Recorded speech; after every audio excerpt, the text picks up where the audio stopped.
Victor 5.7, the edit icon has been removed from the Victor navigation bar. The edit icon will be disabled by default on a new install or upgrade.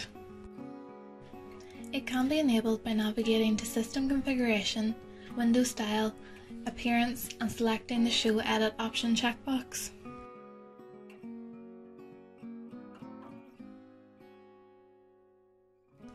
You will need to select the save icon for these changes to take effect.